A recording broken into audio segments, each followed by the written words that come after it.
Some 907 years ago tonight, il y a 907 ans ce soir, the Norman forces l'armée normande had assembled on the beaches near Hastings était sur la plage près de Hastings, in preparation préparée for the battle pour la bataille that was to take place qui aura lieu on the 14th of October. le 14 octobre 1066. As you are all aware, Comme vous le savez, that battle cette bataille affected the whole history a changé l'histoire of this country. de notre pays. Ces Anglais sont vraiment très forts. Dans leur histoire, ils ont bien connu des défaites, comme tout le monde. Mais ils s'arrangent toujours pour les transformer en victoires. Ainsi, chaque année, ils célèbrent l'anniversaire de la fameuse bataille de Hastings, où les Normands de Guillaume ont vaincu les Saxons de Harold. Normands, Saxons, peu importe. Tout cela ferait un jour d'excellents Anglais. Tous les ans donc, en octobre, Hastings, petite station balnéaire du sud de l'Angleterre, où les vieilles dames et les retraités de l'armée des Indes sirotent le thé, revit à l'heure du Moyen-Âge. Les Anglais ne reconstituent pas la bataille. Ils évoquent simplement cette époque violente et cruelle, dont ces puritains semblent avoir gardé au cœur la nostalgie du sadisme. There they are, yes, they've got them.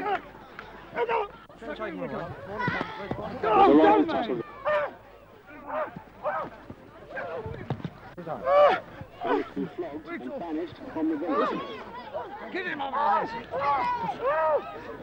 What you doing?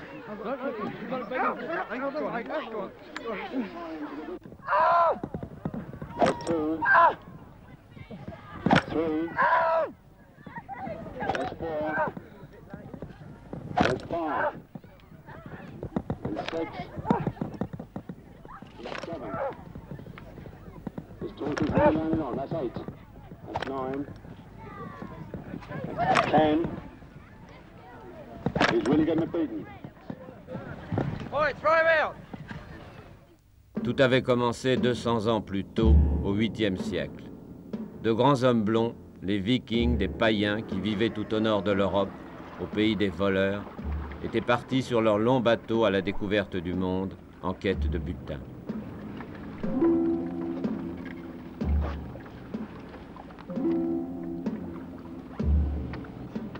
À bord de leurs dracars, de frêles embarcations de 30 mètres de long et de 5 mètres de large, ces marins audacieux franchissaient les océans.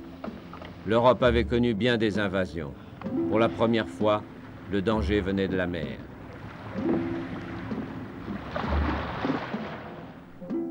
Les Suédois partaient vers l'est, vers le continent, la Finlande et la Russie. Les Norvégiens filaient droit vers le large, vers l'Islande, le Labrador. Et 5 siècles avant Christophe Colomb, traversaient l'Atlantique et découvraient l'Amérique. Les Danois, eux, se ruaient vers le sud, vers les riches côtes d'Angleterre et de France.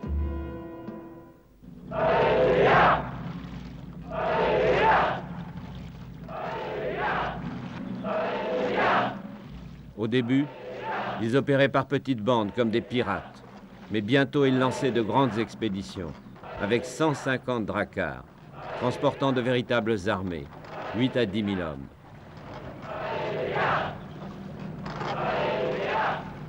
Ils naviguaient le long des côtes, commençaient par occuper les îles comme Noirmoutier, puis de là, à coups de rames, ils remontaient les fleuves, la Loire, la Garonne, la Seine, loin à l'intérieur des terres.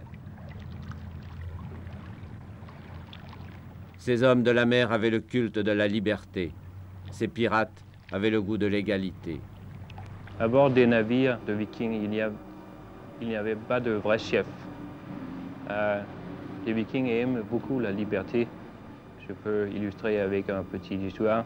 Quand les Vikings sont abordés à une côte d'ennemis, on a dit « Je veux parler avec votre chef » et la réponse fut « Nous sommes tous égaux ».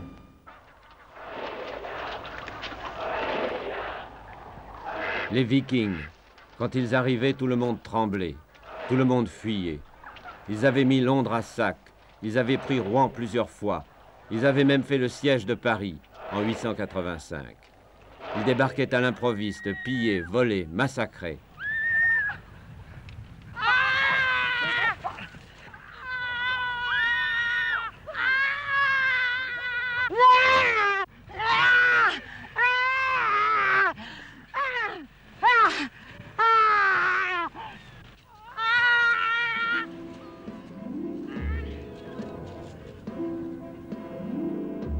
Leur cible favorite, les monastères, car ils contenaient tous les trésors du Moyen-Âge, les objets du culte, l'or, les pierreries. Ironie du sort, pour se protéger des pillards, les moines s'étaient réfugiés sur les îles. Ils n'avaient pas prévu que les nouveaux barbares seraient des marins.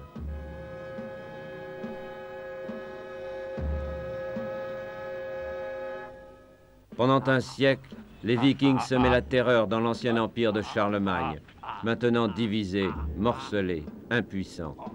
L'Occident chrétien était revenu au temps de la peur et de la barbarie. Les Vikings étaient d'abord intéressés par le butin et ils sont allés le chercher directement. Et puis, au bout d'un certain temps, eh bien, il est devenu moins accessible. Les gens avaient appris à camoufler leurs richesses et à se mettre à l'abri. Alors, deuxième phase, qui a été franchie dans les années 820-830, à peu près en même temps en France et en Angleterre, ils se sont fait payer pour aller plus loin. C'était d'ailleurs assez astucieux, ça leur permettait de gagner à peu près le double en une campagne. Ils allaient au printemps, par exemple, en France, mettaient le pays en condition en pillant et en incendiant pas mal, se faisaient promettre pour l'automne une bonne somme, allaient continuer en Angleterre et encaissaient comme ça beaucoup d'argent. Mais assez vite, ces deux procédés, qu'utilisaient surtout par les Danois, c'est pourquoi ces sommes s'appellent le Danegeld, l'argent des Danois, n'ont plus rapporté assez. Et alors, dans le dernier tiers du IXe siècle, ils ont imaginé de mettre directement en exploitation, si l'on peut dire, les pays qu'ils fréquentaient.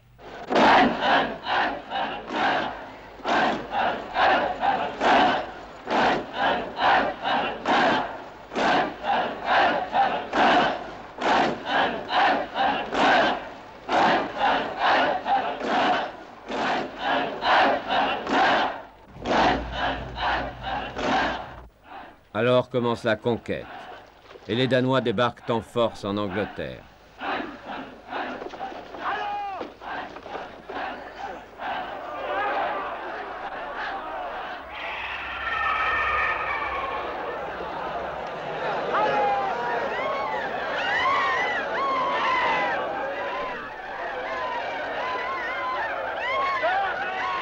En 995, ils écrasent définitivement les Saxons et deviennent les maîtres du pays.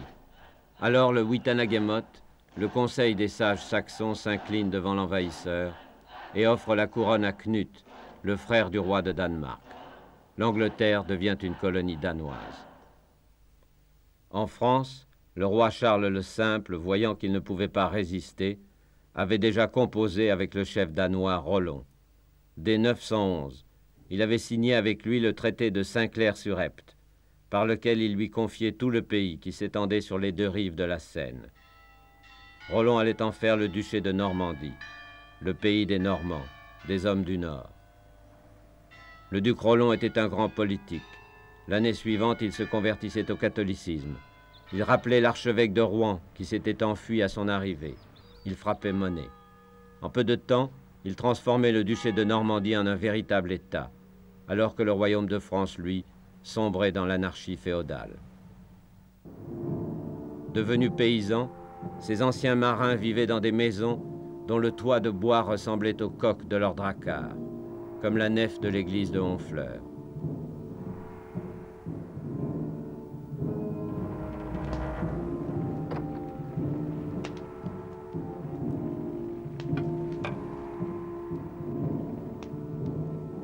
Convertis au catholicisme, imprégnés d'esprit latin, les Normands s'étaient vite adaptés.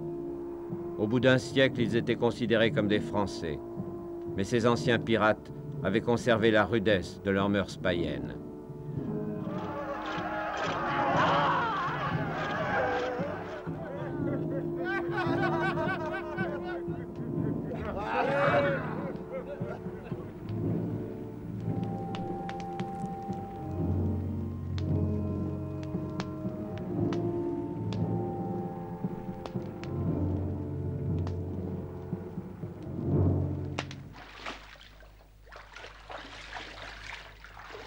Un siècle plus tard, ici, au lavoir de Falaise, Arlette, la fille du tanneur de la ville, venait faire sa lessive.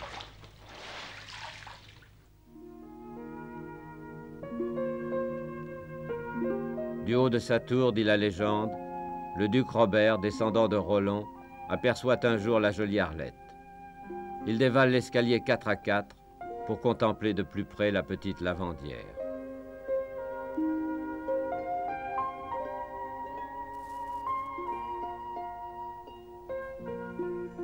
C'est le coup de foudre, et il l'enlève séance tenante dans son beau château pour lui conter Fleurette.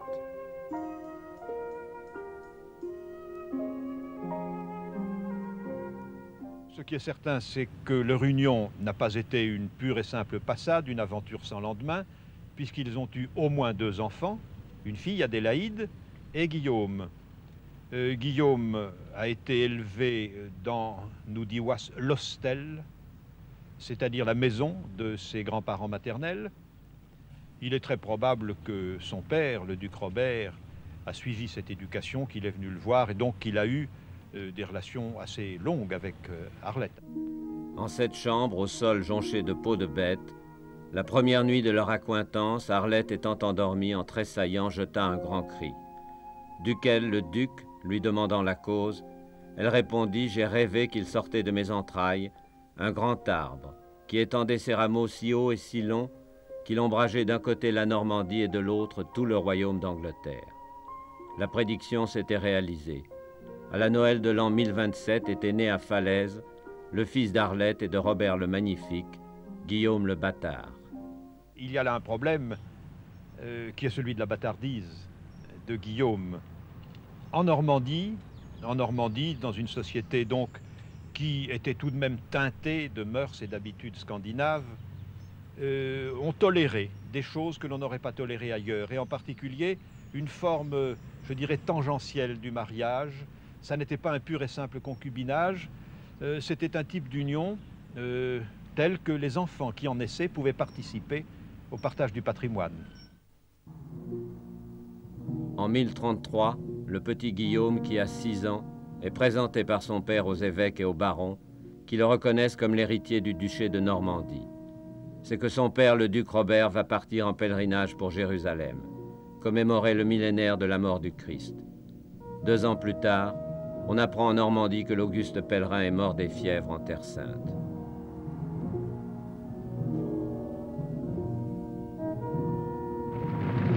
Aussitôt, c'est le désordre.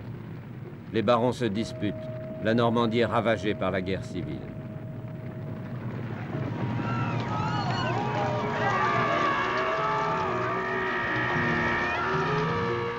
Mais Guillaume va reconquérir son duché, village après village. En 1047, il écrase la dernière rébellion à Valesdune. La lutte a duré 12 ans. Alors la Normandie est de nouveau l'état le plus fort du royaume de France. À 20 ans, Guillaume le Bâtard est aussi puissant que tous les souverains d'Europe.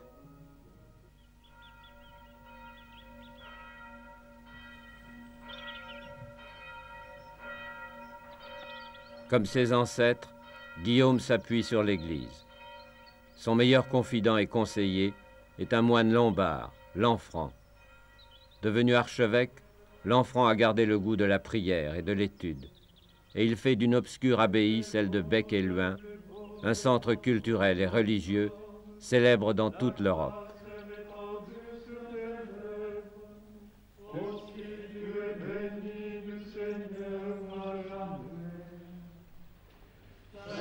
À l'époque, les membres du clergé sont les seuls à savoir lire et écrire. Ils fournissent presque tous les fonctionnaires de l'État. Ici, à Bec-et-Luing, seront formés tous les cadres du duché et plus tard du royaume d'Angleterre. Des Bretons, des Flamands, des Allemands venaient y étudier le droit et la théologie. Ici, Lanfranc eut pour élève un futur pape, Alexandre II.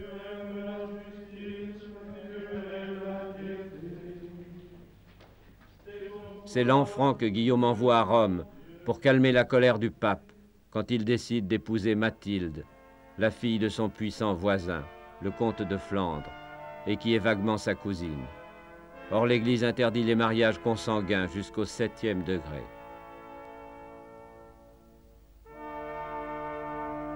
Guillaume a passé outre. À titre de pénitence publique, il construit 2 abbayes dans sa bonne ville de Caen qu'il préfère à sa capitale, Rouen. Saint-Étienne, l'abbaye aux hommes, et la Trinité, l'abbaye aux femmes. Selon la légende, Mathilde, qui a 18 ans, refuse d'abord d'épouser un bâtard. Apprenant la chose, Guillaume, furieux, galope jusqu'à Lille et donne une bonne fessée à la fiancée récalcitrante.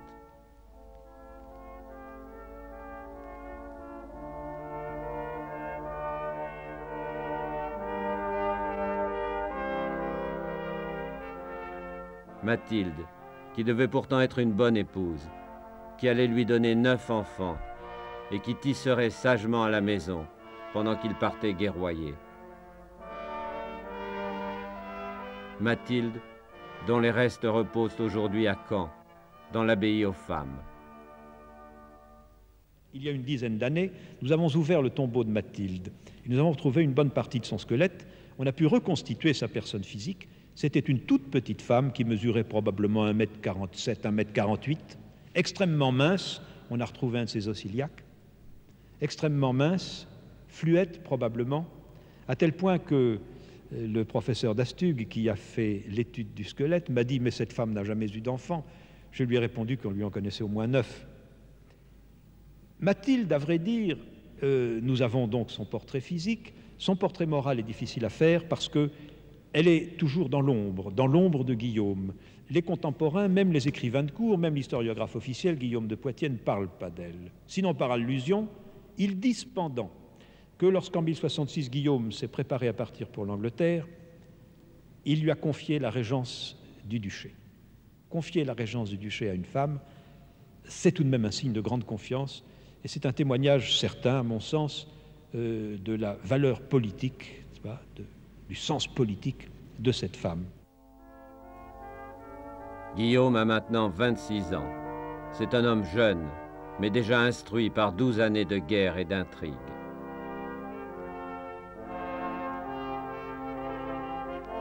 Il est grand et fort, dit la chronique. Il parle haut et vite, d'une voix rauque mais chaude. Il est impressionnant, mais jovial. Le personnage était certainement truculent, spontané, même, je dirais, dans l'exercice de ses fonctions princières. À cette époque, quand un prince donnait une terre, un domaine à une église, il était d'usage que la donation fût symbolisée par un geste rituel, et c'était quelquefois la remise d'un couteau. Et un jour, Guillaume le Bâtard remettait ainsi une terre à l'abbé de je ne sais plus quelle grande abbaye de Haute-Normandie, et au moment de lui remettre le couteau, il fit le geste de lui planter le couteau dans la main. L'abbé, bien entendu, retira précipitamment la main, mais l'assistance fut tellement frappée de cet incident que la chose fut mentionnée dans la notice qui fut rédigée pour commémorer cette dotation. Nous savons qu'il était obstiné, certainement, passionné, se mêlant personnellement au premier rang de toutes ses entreprises, mais absolument pas impétueux, et au contraire très réfléchi, méthodique, obstiné. Un bon exemple de ceci, c'est son attitude à l'égard du problème de la succession d'Angleterre, car enfin, dès 1051, Édouard le Confesseur lui avait demandé de façon pressante de venir en Angleterre et d'accepter de façon notoire la succession. Il ne l'a pas fait. Il s'est montré extrêmement discret, il y pensait certainement, mais il était assez sage pour savoir qu'il fallait d'abord construire la Normandie, construire l'État normand, et c'est seulement quand il a achevé cette construction qu'il a accepté alors de regarder sérieusement le problème de la succession anglaise. Le roi d'Angleterre, c'est alors Édouard le Confesseur. Il descend à la fois des souverains danois par sa mère et des rois saxons par son père. C'est un homme excessivement pieux, si pieux qu'il entame à Londres la construction d'une abbaye somptueuse qui deviendra célèbre, l'abbaye de Westminster. Si pieux qu'il refuse de faire un enfant à son épouse Édith. Il n'a donc pas d'héritier. Or, il est l'oncle par les femmes de Guillaume de Normandie. Il a d'ailleurs vécu une partie de sa jeunesse à la cour de Rouen, et devenu roi, il s'est entouré de nombreux évêques normands.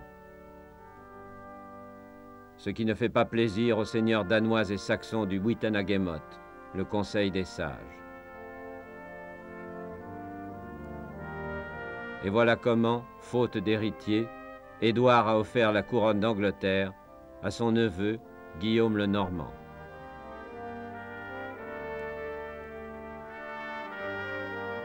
Le reste de l'histoire, c'est la célèbre tapisserie de Bayeux qui la raconte. Une tapisserie que la légende attribue à la bonne reine Mathilde. À tort, sans doute.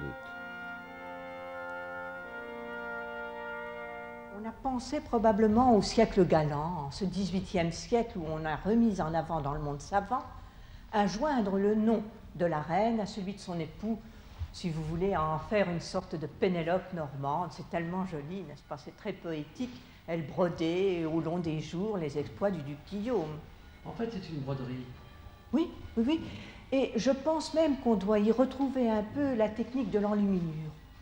Les moines, car je pense personnellement que ce sont des moines qui l'ont exécutée, ont retrouvé, si vous voulez, le procédé de faire cette toile brodée, un peu comme ils auraient utilisé des pinceaux, mais à la place de pinceaux, ils ont utilisé les aiguilles et les laines. Et alors, quelle est la technique du récit de la tapisserie? On aime à y voir un film de propagande. Le mot film est très vrai, si vous voulez. Je pense qu'il est préférable de lui donner celui de bande dessinée. Voyez vous-même qu'il n'y manque absolument rien pour l'apparenter à une bande dessinée d'il y a 9 siècles, ni la mobilité des personnages, ni la rapidité du galop des chevaux. Et puis, vous voyez même cette sorte de bulle qui surmonte les images, ce texte très court en latin du temps qui explicite le dessin qui se trouve sous-jacent. Or donc, Édouard le Confesseur convoque un jour de l'année 1064 son beau-frère, le très haut et très puissant Harold, comte de Wessex, membre éminentissime de l'Assemblée des sages, et lui mande d'aller offrir à son glorieux neveu, Guillaume, duc de Normandie, la succession de la couronne d'Angleterre.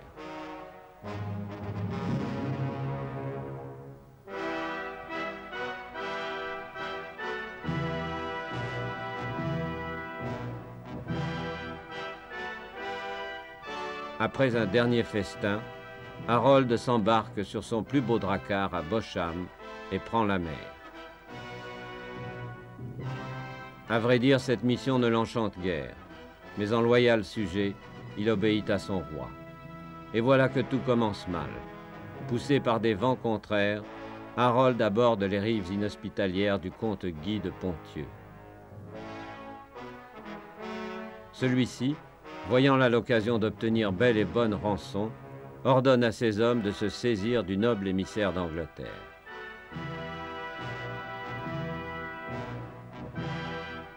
Apprenant la nouvelle par des espions, le duc Guillaume entre en grande colère. Sous menace de guerre, mais tout en payant rançon, il obtient la libération d'Harold et il part à la rencontre de son hôte pour le conduire en son palais de Rouen.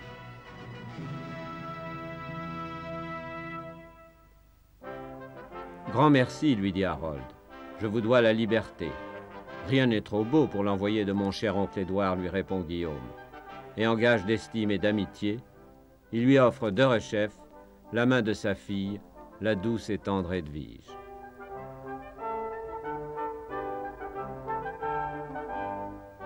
Et maintenant, trêve de sentiments, allons nous amuser entre hommes. Et Guillaume emmène Harold guerroyer avec lui au Mont-Saint-Michel contre le duc de Bretagne. Au passage du Couesnon, hommes et chevaux s'enlisent dans les sables mouvants. Portant 2 guerriers tout équipés sur son dos pour traverser le gué, Harold montre alors fièrement sa force. Voyant arriver l'ennemi à Dole, le pauvre duc de Bretagne s'enfuit, honteusement par la fenêtre, et court se réfugier à Rennes, puis à Dinan, bientôt assiégé et incendié par les Normands.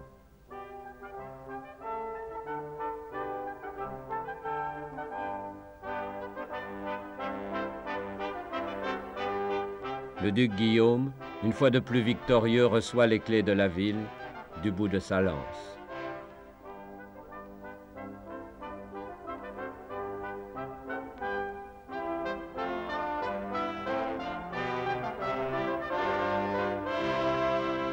Et pour récompenser Harold de sa bravoure, il la double sur le champ. Ainsi, les deux très hauts et très nobles seigneurs deviennent frères d'armes. Et maintenant, oyez bien ceci. Sur l'autel et sur sainte relique, Harold prête serment à Guillaume d'être son féal représentant à Londres et de l'aider à s'assurer le moment venu juste possession du royaume d'Angleterre. Du moins, c'est la version de Guillaume.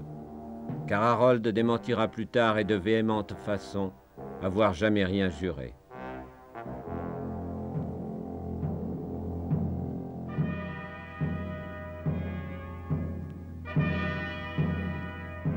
Ayant accompli sa mission, Harold retourne alors en Angleterre pour rendre compte du succès de son ambassade à son royal suzerain, Édouard le Confesseur.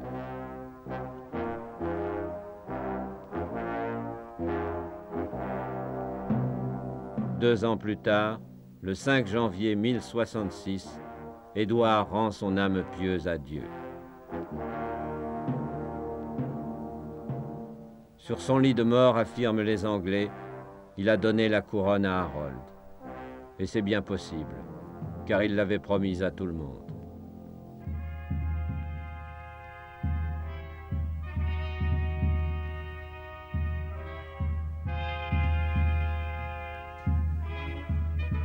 À peine Édouard est-il porté en terre que Harold, brisant son serment, se fait proclamer roi d'Angleterre.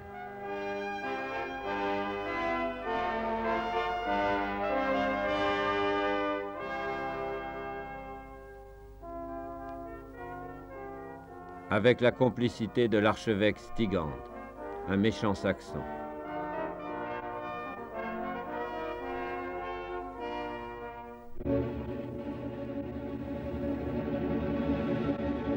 Au même moment paraît dans le ciel de Londres une comète, l'étoile aux longs cheveux, qui sème stupeur et consternation. Est-ce l'annonce de grand bonheur ou un présage d'affreux malheur, se demandent les astrologues d'Harold.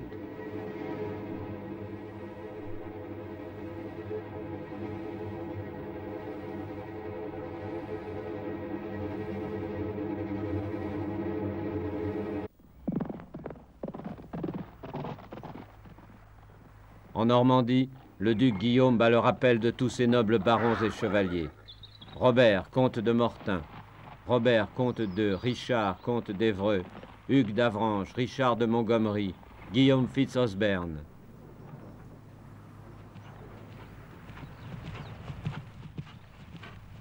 Mais les Normands ne suffisent pas pour partir à la conquête du puissant royaume d'Angleterre. Aussi Guillaume enrôle des mercenaires, flamands, bretons, français, ou cousins normands venus d'Italie du Sud, qui accourent au rendez-vous sur les bords de la Manche. Combien sont-ils? 50 000, affirme la chronique. 10 000 au plus, pensent les historiens. Tous cadets de famille ou mercenaires, attirés par l'espoir de conquête et de butin, là-bas, de l'autre côté de la Manche.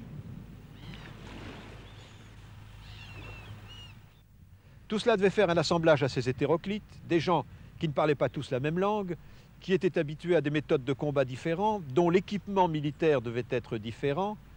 Et ce qui est extraordinaire, c'est que lorsque cette armée s'est trouvée rassemblée au point d'où, en principe, elle devait partir pour l'autre côté de la Manche, c'est-à-dire l'estuaire de la Dive, elle a stationné là, à cause des vents contraires, elle a stationné là pendant des semaines et des semaines, sans qu'aucun désordre se soit produit, aucun acte répréhensible, pas de pillage. Et ceci, à l'époque où se situent les faits, est assez extraordinaire et montre bien le degré de perfection auquel était arrivée l'administration du duché et le degré qu'avait atteint l'autorité du duc et celle de ses agents. Les préparatifs vont durer des mois. Wilhelm dux iusit naves edificare. Le duc Guillaume a ordonné de construire des navires. Alors, pendant des semaines, les bûcherons abattent grands chênes et grands hêtres. Pendant des semaines, charpentiers et menuisiers taillent, ajustent, rabotent.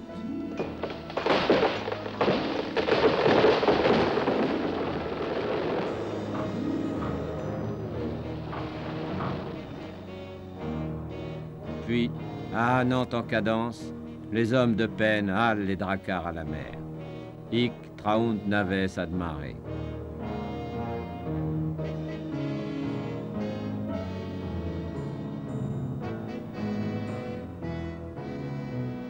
Pendant des semaines, on charge les casques, les armes, les tonneaux de vin, les côtes de mailles.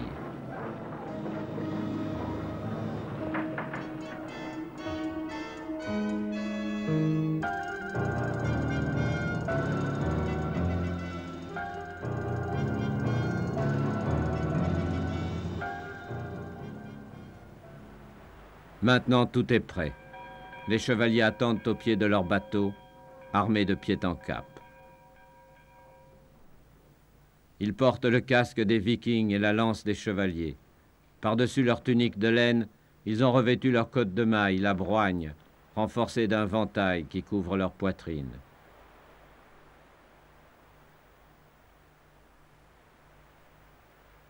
L'épée leur servira pour combattre à pied. À cheval, leur grand écu leur protégera le corps et la jambe gauche. Ils sont prêts, mais les vents ne sont pas favorables. Il faut attendre, toujours attendre.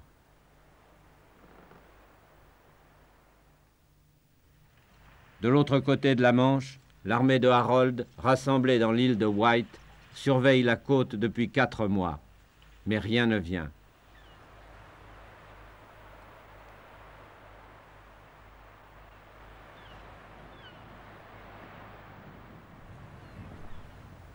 L'été est déjà passé. Guillaume ne viendra plus, se disent les Housecarls, les chevaliers de la maison du roi, troupe d'élite qui, de leurs grandes haches saxonnes, sont capables de pourfendre un cavalier et son cheval.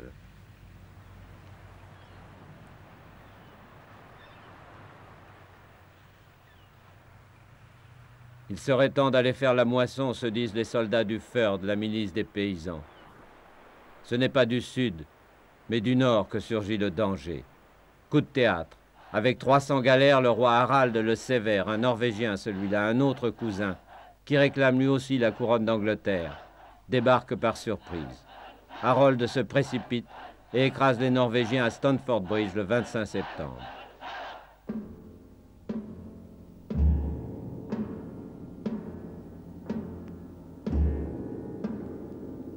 Trois jours plus tard, le 28 septembre, en Normandie, Guillaume s'embarque et fait voile vers l'Angleterre. À force de prier Saint Valéry, les vents sont enfin favorables. Au milieu d'une flotte d'invasion de plusieurs centaines de dracars, navigue le vaisseau ducal surmonté de l'emblème du pape. C'est la Mora, un bateau offert par Mathilde à son époux. Le lendemain, à 9 h du matin, le jour de la Saint-Michel, Guillaume débarque sans combat à Pevensey. Au moment où il pose le pied sur le sol d'Angleterre, il trébuche, dit la légende, et tombe en avant. Les barons frémissent. Serait-ce un mauvais présage? Mais Guillaume se relève et tendant ses paumes remplies de sable, il s'écrie « Seigneur, cette terre, je l'ai des 2 mains saisie. Elle est toute à moi. »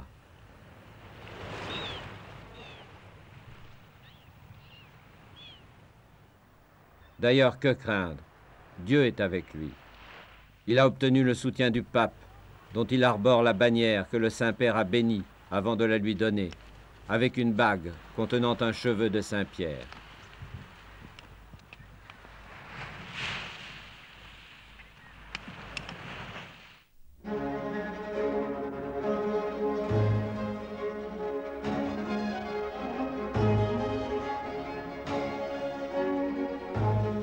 Et maintenant au travail.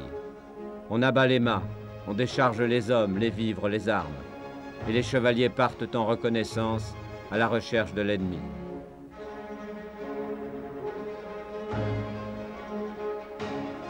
Mais d'ennemis, pas la moindre trace. Aussi l'armée s'installe tranquillement près du port de Hastings, faisant ripaille de grands quartiers de bœufs et de poulets en broche.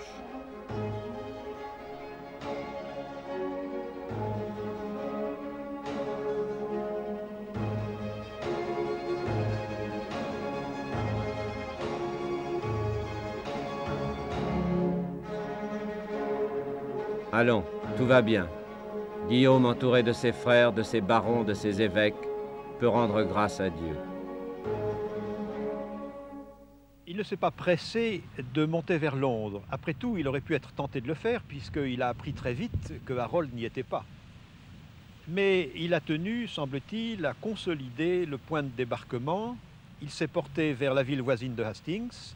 Il a fait construire là un château, c'est-à-dire une motte surmontée d'une tour de bois. La tapisserie de Bayeux montre la scène de cette construction. Et il a attendu. Nous savons qu'il recevait des nouvelles, des mouvements de Harold. Harold, qui, dès la nouvelle du débarquement normand, s'est porté vers le sud, a dû arriver à Londres le 4 ou le 5 octobre. Il en est reparti le 11. Le 14 octobre, Harold et ses housecarls qui ont vaincu les Norvégiens et traversé l'Angleterre du nord au sud, c'est-à-dire près de 400 km à pied en 13 jours, arrivent à Hastings épuisés. Face à eux s'étale l'armée normande, fraîche et dispose, avec ses cavaliers bardés de fer et prêts à la charge.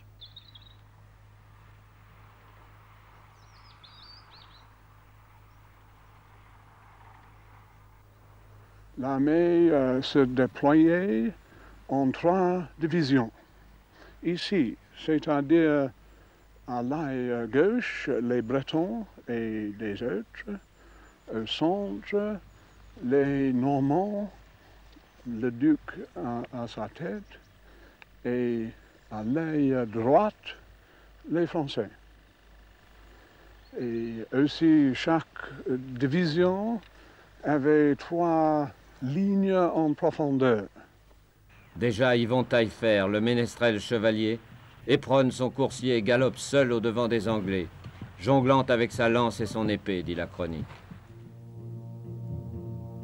Il est 9 heures du matin. Les troupes normandes se mettent en branle. D'abord les archers.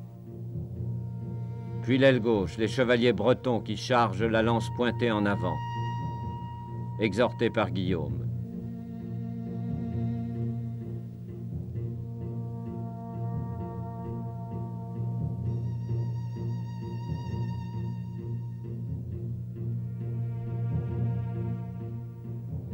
Harold, qui n'a pratiquement pas d'archers et très peu de cavaliers, attend le choc de pied ferme, sur la hauteur de Senlac, entouré de marais et surmonté d'un seul pommier gris.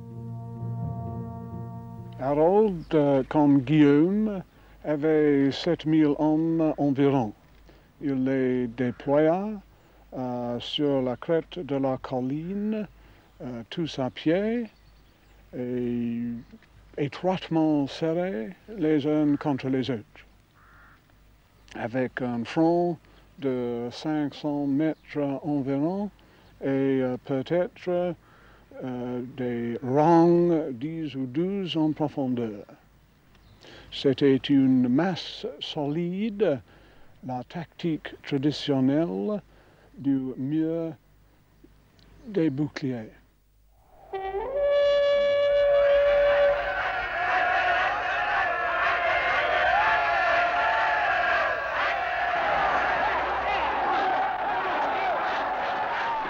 Le carré des Anglo-Saxons subit le choc sans broncher. Leurs rangs sont si serrés que les morts ont à peine la place de tomber, écrira Guillaume de Poitiers.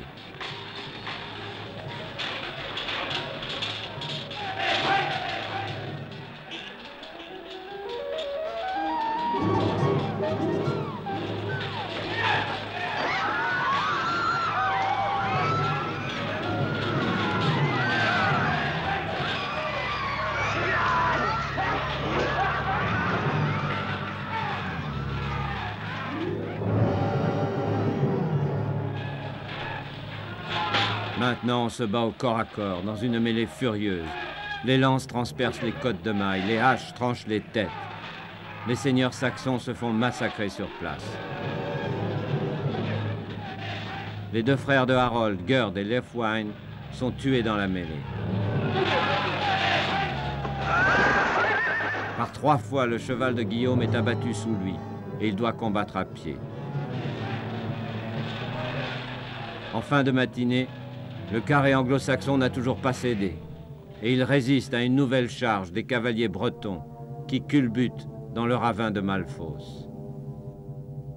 Les Normands commencent à se décourager, quand soudain une rumeur court à travers leurs rangs. Guillaume est mort. Alors, une crise survient et le moment critique de la bataille. Les Bretons à l'arrière-gauche, c'est-à-dire ici, se replient en désordre. On dit que le duc lui-même est mort et la retraite devient générale. En levant son casque, il leur montra son visage et il les harangua. Regardez-moi, je suis vivant et je serai vainqueur, Dieu aidant. Eustache de Boulogne le montre à tous du doigt, répétant « Regardez, il est vivant ».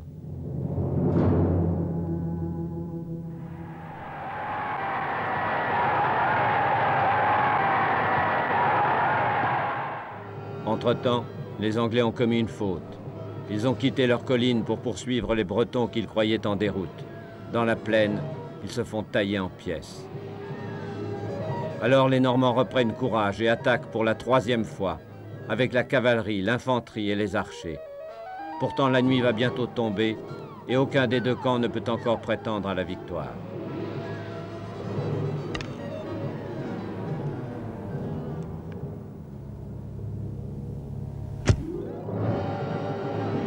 À ce moment, Harold est tué. Selon la légende, une flèche perdue lui a transpercé l'œil. Pour les Anglo-Saxons, tout est perdu. Leur chef, le roi Harold, est mort. Néanmoins, la bataille continuait jusqu'au fin du jour, quand le roi Harold tomba et l'armée anglaise commençait à se débander. La victoire donne à Guillaume est une victoire décisive. Une victoire décisive, en effet. Sur le champ de bataille gisent les plus valeureux chevaliers anglo-saxons, les Housecarls, les gardiens de la couronne. Et gisent aussi tous les membres de la dynastie régnante, les héritiers d'Alfred le Grand qui avait fait de l'Angleterre un des premiers royaumes d'Europe, les 3 frères malheureux, Gerd, Leofwine et le roi Harold. L'endroit où, selon la légende, est tombé Harold est marqué aujourd'hui d'une simple pierre, mais 9 siècles plus tard, elle est encore fleurie.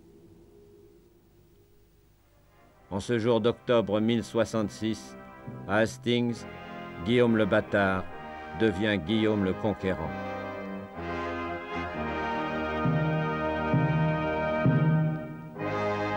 Trois mois plus tard, le jour de Noël, il se fait couronner roi d'Angleterre. Il a 39 ans.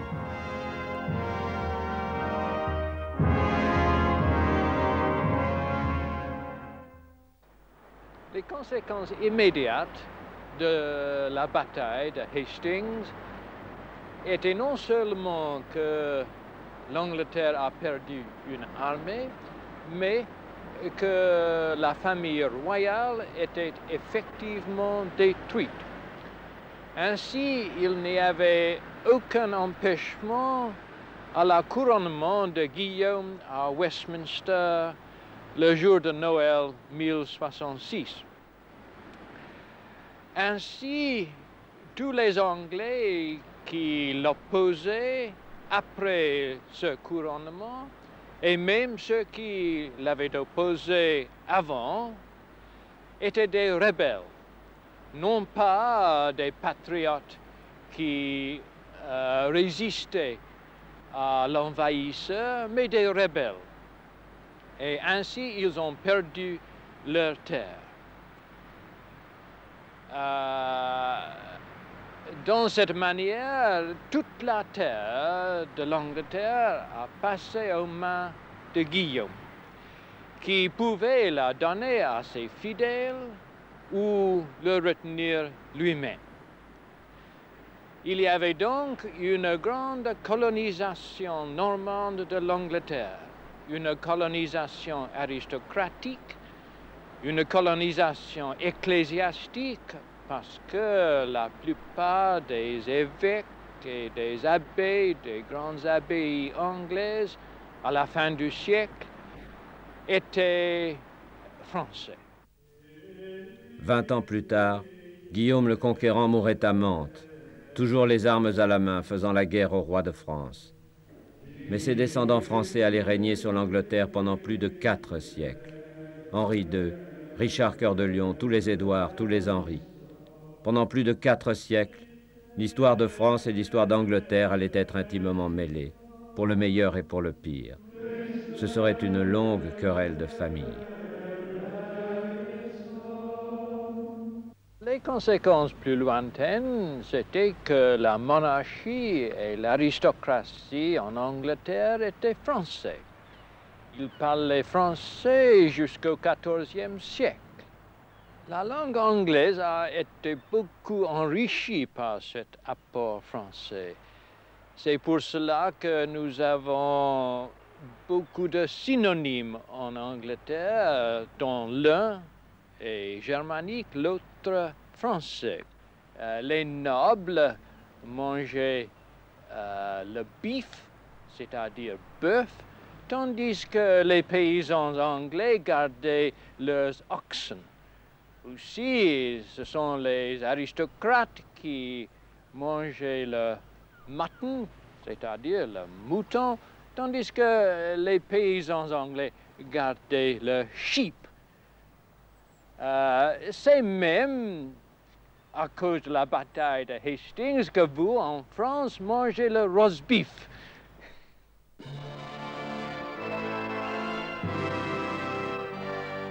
Au fond, les Anglais ont raison. Hastings marque bien le tournant de leur histoire. La fin des invasions, la naissance d'une nation. Après Hastings, Guillaume disait déjà « nous les Anglais ». Il allait faire la synthèse entre ces Celtes, ces Bretons, ces Angles, ces Saxons, ces Danois, tous ces gens du Nord, et les Normands, leurs cousins devenus français, qui leur apportaient la latinité, la civilisation du Sud. De ce mélange original, allait naître dans cette petite île un type d'homme unique en son genre, l'Anglais. L'Anglais qui à son tour allait partir à la conquête du monde, pour bâtir un empire sur lequel le soleil ne se coucherait jamais, et qui durerait presque 1000 ans. Au cours de ces 9 siècles, tous les conquérants rêveraient d'envahir la petite île. Philippe II d'Espagne, Napoléon, Hitler, aucun n'y parviendrait plus jamais. L'invasion de Guillaume était bien la dernière, the last invasion.